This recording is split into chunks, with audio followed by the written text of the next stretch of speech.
If your hips are tight, your back is stiff, and stretching isn't helping, these 5 Primal moves just might be what your body's been missing. They helped me go from constantly stiff to feeling strong and mobile for the first time in years.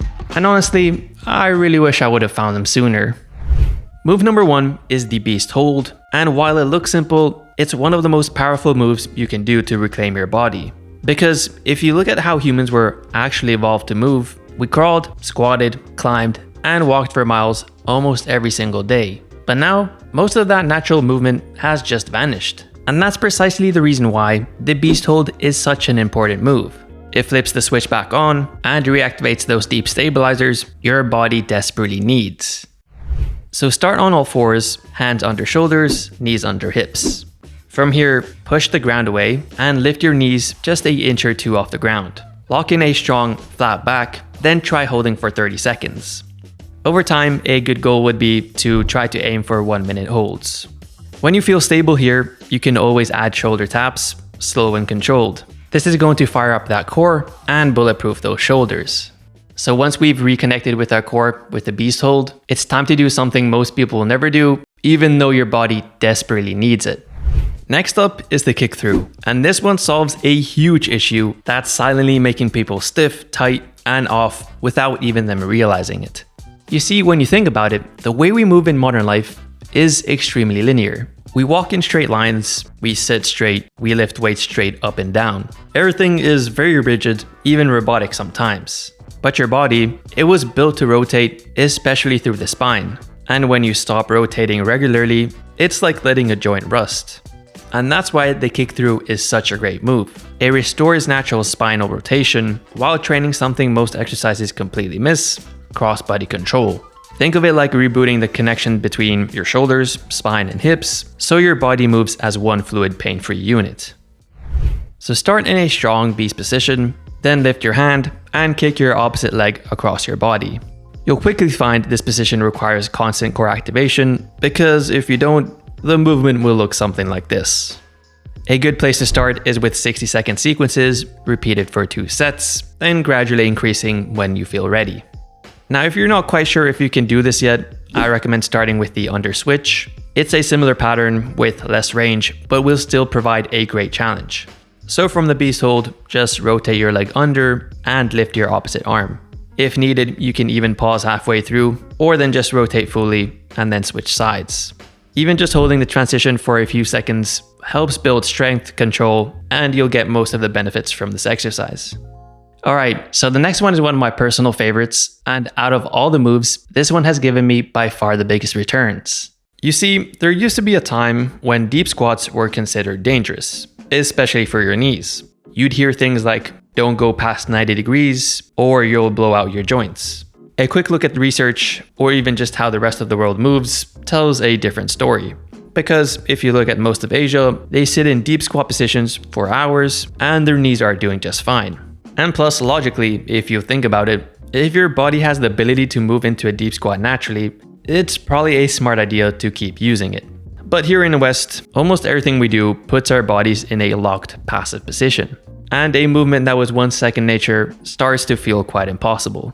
That's why I personally started with the supported deep squat, and even now, it's a go-to for me. It takes pressure off your tight spots, like your ankles and hips, while still unlocking all the key benefits like better hip rotation, improved ankle mobility, and a stronger, more upright spine.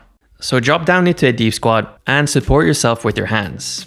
It's completely okay if your heels lift off the ground, but just try to keep your spine long and your chest open. Then gently rock side to side, exploring your range and letting your hips open up. After about 10 to 15 seconds, center yourself and slowly lift your hips into a forward fold. Pause for a moment, feel that deep hamstring stretch, then return with control, lowering to a squat, balancing out, and then standing up. I find that repeating this flow 3 to 4 times really releases all the stiffness in my groin and hip area, and even lower back. Now there's a great variation of this where you can add a reach at the bottom of the squat. This is going to open your thoracic spine, which is perfect if you're stiff from sitting or lifting.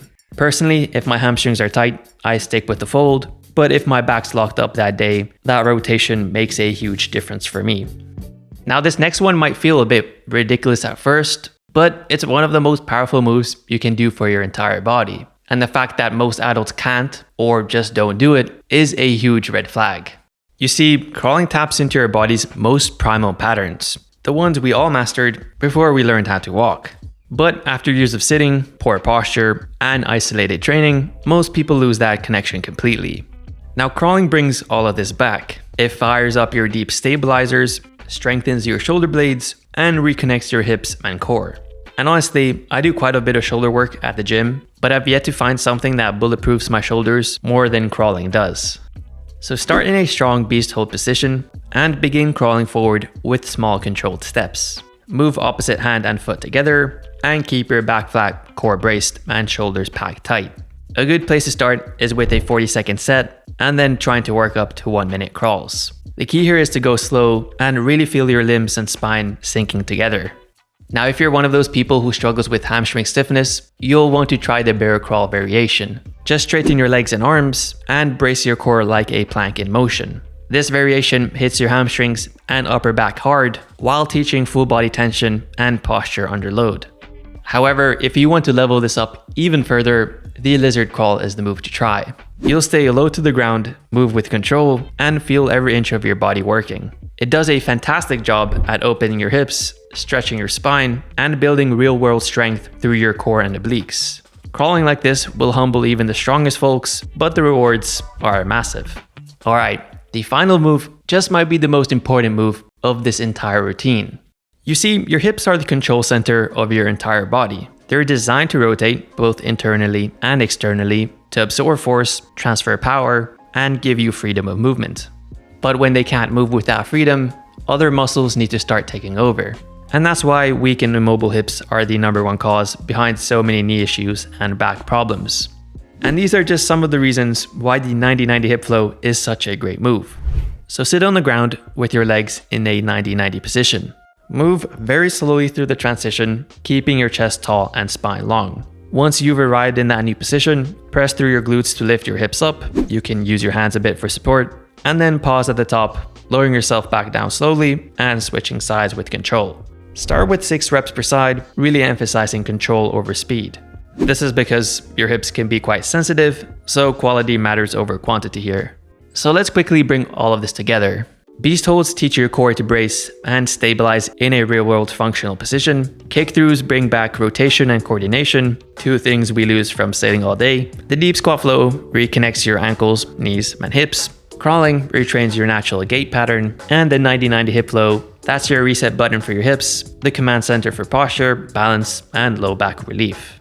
So here's how to put them to work. Give this routine a go 2 times per week. Even just 1 session can make a noticeable difference if you're short on time. And you don't need to go hard, so while these moves are meant to challenge you, it's more about reconnecting with your body than trying to push yourself. Now, if you want more videos like this, be sure to hit that like button. Take care, move well, and I'll see you in the next one.